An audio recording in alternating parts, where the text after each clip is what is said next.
Hello, I'm Richard Gisbert, and you're at The Listening Post. This week, Syria.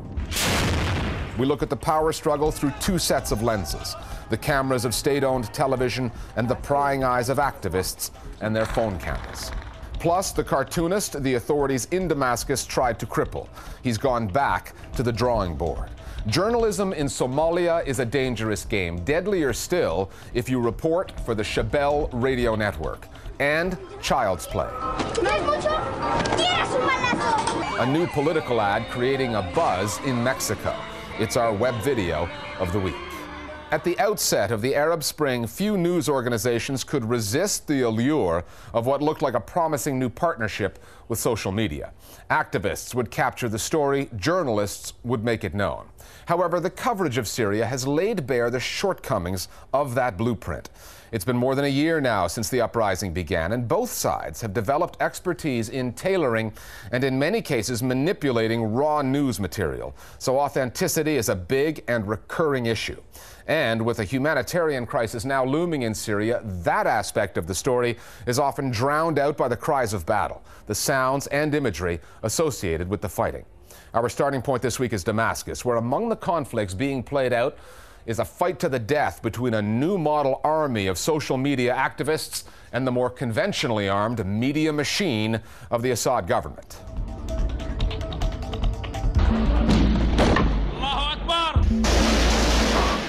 And a tank show. I don't think we've ever seen social media used so provocatively. So they can ban the people, the civilian houses in such propagandistic ways as we have seen in the Syrian uprising. But it only gets you so far. In the end, it will mobilize support, both within the country and internationally, but it isn't going to bring down the regime. The Arab Spring has been a 16-month-long learning curve for all parties involved. That includes the media. Each country the revolts sweep through, every government that falls, provides lessons for the next regime trying to resist the winds of change. The number one lesson that Syria has learned from the media strategies of Tunisia and Egypt is don't let the mainstream media into the country. On the lies the Egyptian government continues to tell. And if you do let them in, constrain them, restrict them all you can, and don't let them just have free rein to go wherever they want. It's incredibly dangerous. Because Assad knows that if he has the mainstream media in the country, we've just been brought into this building by members of the Free Syrian Army. That will pose a great limit to the amount of force that he can use in order to hold on to power. When we got smuggled into Baba Amr. If keeping out the Al Jazeeras and CNNs is lesson number one for the embattled potentate, then lesson number two would be taking on the media that are already there, the social media within. The Assad regime learned not very fast that it would have to battle on several different planes. And it's going to have to engage in an information war which goes far beyond the traditional information war that the Syrian government or regime certainly thought it was quite skilled at in this new internet space. It didn't have the tools to fight back. It has since fashioned those tools. And Syria has refashioned its biggest media weapon for this fight, the state-owned outlets President Assad controls, primarily television. State-run TV delights in revealing any incident that proves that citizen journalists opposed to the government are dealing in propaganda.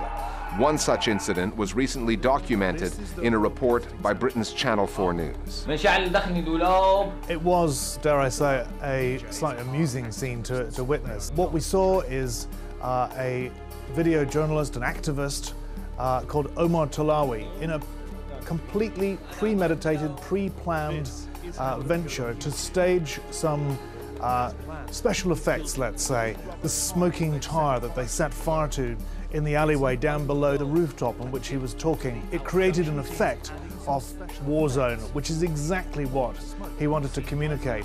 The Channel 4 video, I'm amazed that people actually think this is news. You know, we saw this in Latakia in 2011 when newspapers around the world alleged that the Syrian government was using naval ships to shell Latakia. Of course, later there was no sign of shelling, but it's the first time I learned that you can burn tires on rooftops to simulate the after effects of shelling. We contacted Omar Talawi to ask him what his response was to allegations that he'd set things up. He was absolutely unapologetic. He said, "We were absolutely desperate to command the world's attention.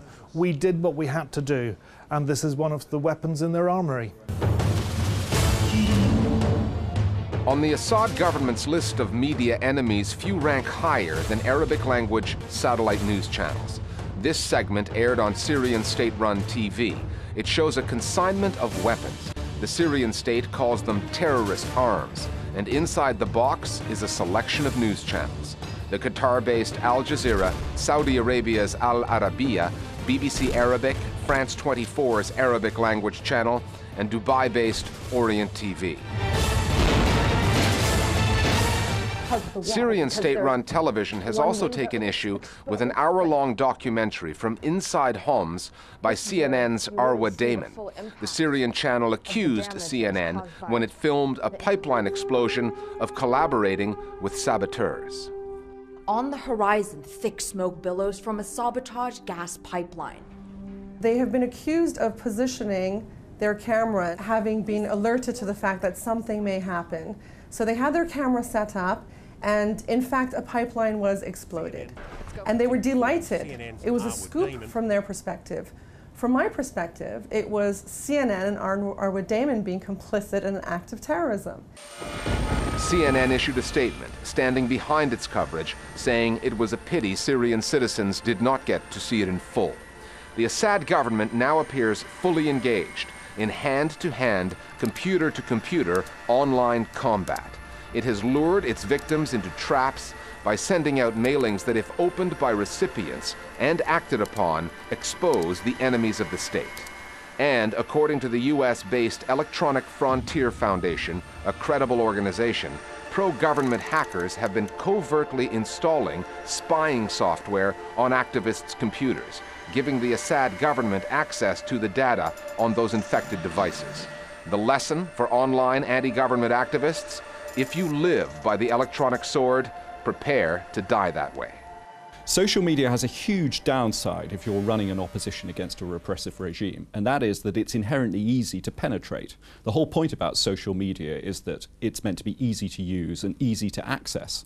But that's terrible if you're trying to run a revolution, because you need security, and you don't have it. And that means that an intelligence agency like Syria's will have no difficulty in hacking Facebook and Twitter accounts and identifying its opponents by those means. No one knows when this power struggle will conclude, much less how. And the stakes are far too high for either side to worry about coming out of this with their journalistic credentials in good order. However, international news outlets, the ones that use material they admit cannot be verified, over and over again, do have their credibility to consider. President Assad and his adversaries are not the only ones with a lot riding on the coverage of this story. There is a sort of righteousness among the Western media because, in large part, the regime's action, which have been so violent and so wanton and so cruel, that sort of moral righteousness has had a sort of corrosive effect. There is a real desire on the part of many journalists, I think, in this conflict to become sort of much more committed to the struggle than their journalistic objectivity, and that has had a problematic effect on the coverage. That's Syria, more than a year into the uprising. A story that has it all, except the middle ground. Our Global Village voice is now on the continuing coverage of the story in Syria. In the absence or near absence of mainstream journalists, we've sort of seen the media relying on citizen journalism, primarily opposition voices, to get the point across as to what's happening on the ground there. And I think that this is problematic in a couple of ways, in that the opposition is not the only voice on the ground, and I don't necessarily mean the regime, but the sort of silent majority in the country. I don't believe that their voices are being heard. The Assad regime has utilized social media to its own benefit. His supporters have gone online and are countering narratives from the opposition and activists, and as a result are creating an air of confusion and doubt as to what's actually going on in Syria. This has created a dilemma for mainstream media, which is reliant on social media to get reports out. But now we have a mainstream media that's increasingly cautious to trust those accounts. Still with Syria, Ali Ferzat is one of the most celebrated political cartoonists in the Arab world. His work was once admired by Bashar al-Assad himself, but that is no longer the case. Like thousands of Syrians, Ferzat found a new, more daring voice as the demonstration spread, and the Assad government found reason to silence him. Last August, Ferzat was the victim of an attack that was as symbolic as it was vicious, one that sent chills through the Middle East's journalistic community. Ali Ferzat has since recovered. He's now living in exile in Kuwait. In a moment, our conversation with the cartoonist, but first, a bit more background on his story. Ali Ferzat's work demonstrates the power of political satire. Protesters in Syria did not quote journalists on their placards, but some did go into the streets waving Ferzat's cartoons. In a single image, often without words, political cartoons can tell stories and mock the powerful in a way 1,000 words cannot.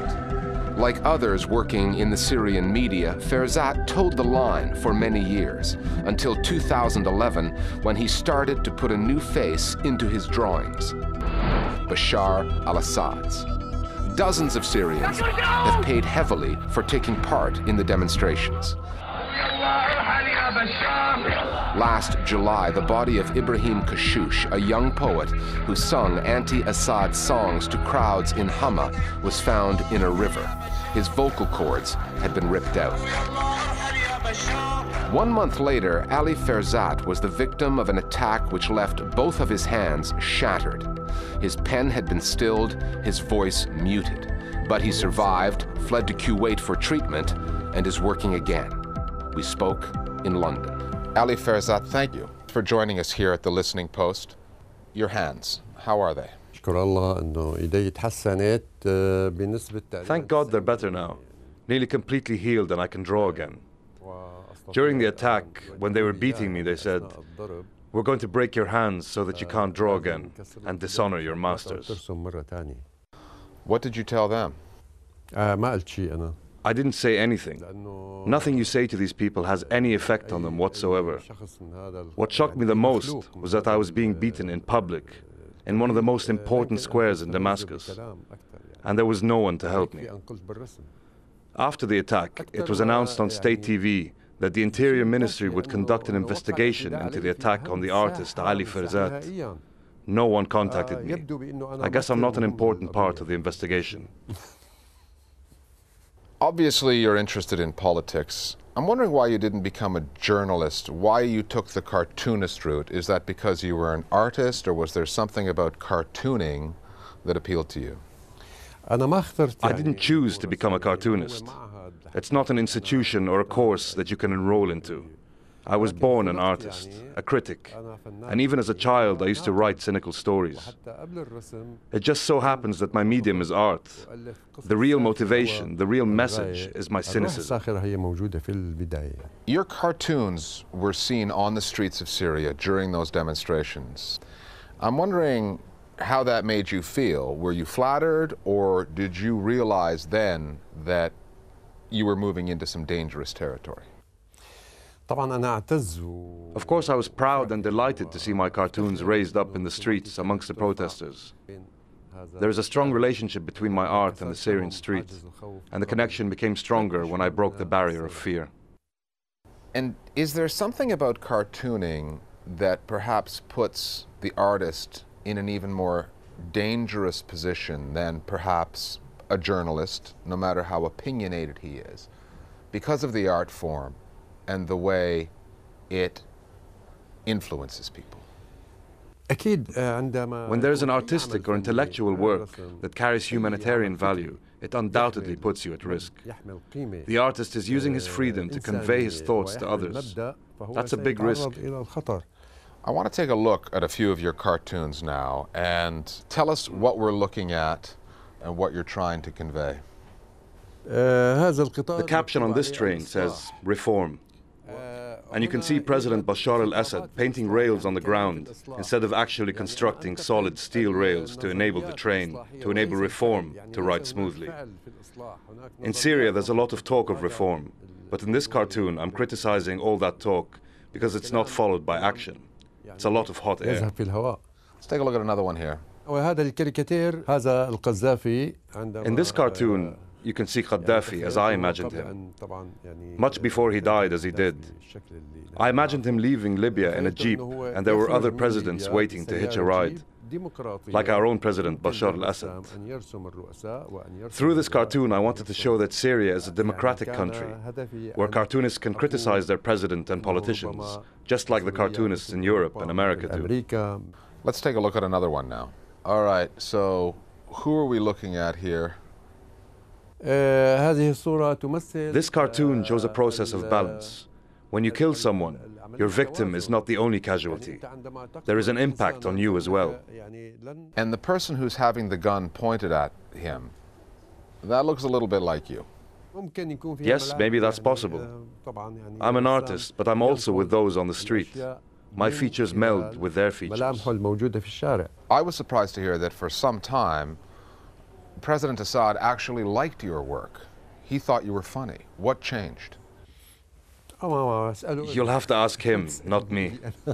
He's not available. I can't speak on his behalf. You've met President Assad more than once. What was he like when you dealt with him? Why do you think he liked what you were doing before things changed? Our relationship was based on art and ideology, and we thought we could channel its benefits for the country, expand freedom of expression, freedom of intellect and art.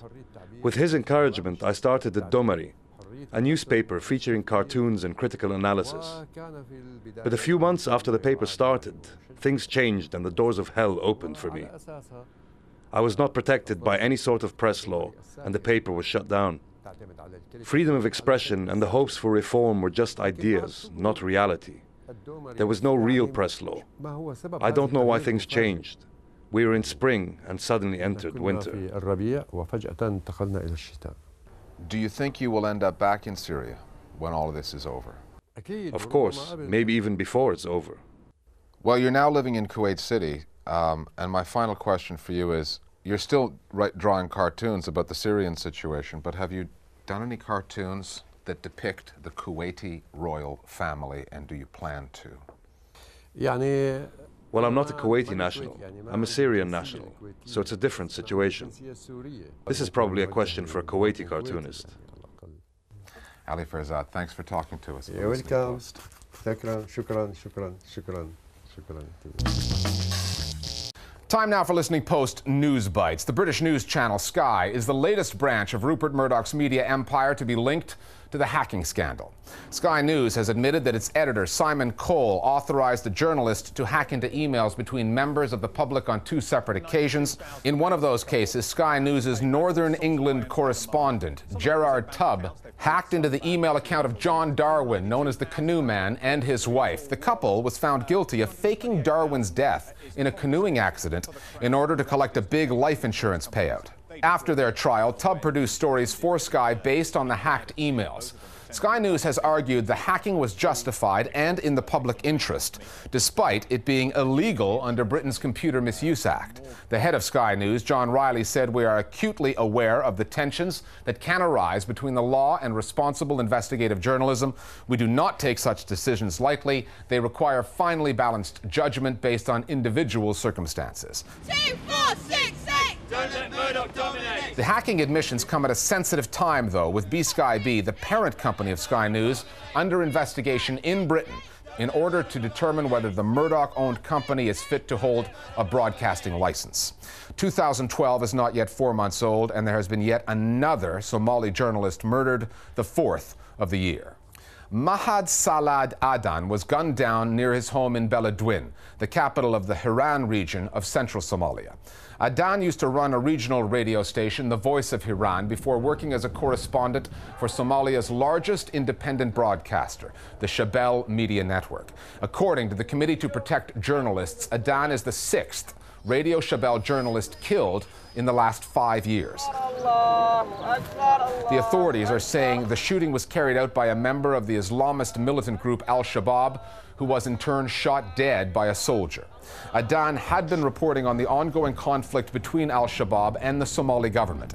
His murder came just 1 day after several people were killed. and 11 journalists were wounded in an al-Shabaab bombing of a ceremony marking the first anniversary of the establishment of Somalia's national television station in Mogadishu. Journalists and the authorities in Greece already had a testy relationship, and the recent hospitalization of a news photographer is not helping matters. Marios Lolos was covering a protest in support of a 77-year-old man who reportedly committed suicide after the government cut his pension. Journalists at the protest told Agence France-Presse that a policeman hit Lolos with his truncheon. Lolos, who also chairs the Union of Greek Photojournalists, sustained serious head injuries that required surgery. Reporters Without Borders says the attack, in which other reporters were also injured, was a case of deliberate targeting. The Press Freedom Organization says journalists were also roughed up the day before at another protest. The group has called on security services to respect the rights of journalists to cover street demonstrations.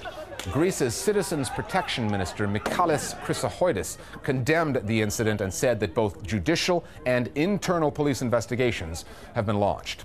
In the U.S., the story of Trayvon Martin, an unarmed black teenager shot dead in Florida, has landed another news outlet, NBC, in trouble. Martin was killed by a neighborhood watch volunteer, George Zimmerman. Zimmerman made a call to the police just minutes before he shot the victim. That call was recorded and aired on NBC, but only after it was edited. He looks black. NBC's coverage gave the impression that Zimmerman told police Martin was black without being prompted. But take a look at the full transcript of the conversation, and it's clear Zimmerman provided that information after being asked by the 9/11 operator whether Martin was white, black, or Hispanic, an important detail to omit. Sources within NBC reportedly told Reuters that NBC executives were unaware of the selective editing until they learned of it on blogs such as newsbusters.org and Breitbart.com. The producer responsible has reportedly been fired. The news division's president, Steve Kappas, has said that this was a mistake and not a deliberate act to misrepresent the phone call. Fox News has also run into difficulty on the Trayvon Martin story after one of its commentators, Geraldo Rivera, implied that the teenager put himself at risk by wearing a hoodie. Every time you see someone sticking up a 7-Eleven, the kid's wearing a hoodie. Finally, Mexicans will be voting this July for their new president, and there's some pretty slick political messaging making the rounds on the web. Mexico del Futuro is an online movement that aims to produce what it calls a new decree for the future of the country, a collection of voters' demands that will be handed to the candidates as polling day approaches. The group's latest video is a clever little film showing children going about life in a dangerous country and demanding that their government do something about it. This online campaign is not all homespun. Mexico del Futuro is backed by a group of Mexican corporations and a mining magnate who is the second richest man in the country, but it's a provocative production that's getting millions of hits on the web. We'll see you next time at The Listening Post. Canceladas las clases de educación física y recreos al aire.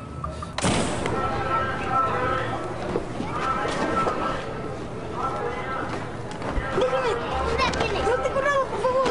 Ya, callado. Ya, toma lo que sea, por favor. Por favor. ¿Qué? ¿Te caes mucho? ¡Tienes un balazo! Ya, no quiero, por favor. Una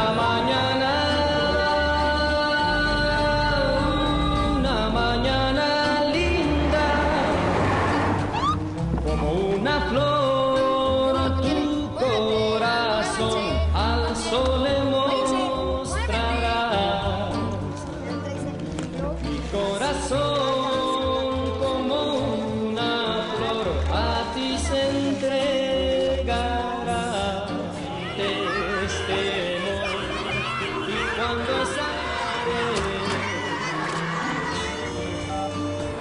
como una flor, tu corazón al sol le mostrará. Una mañana mi corazón como una flor a ti se entregará.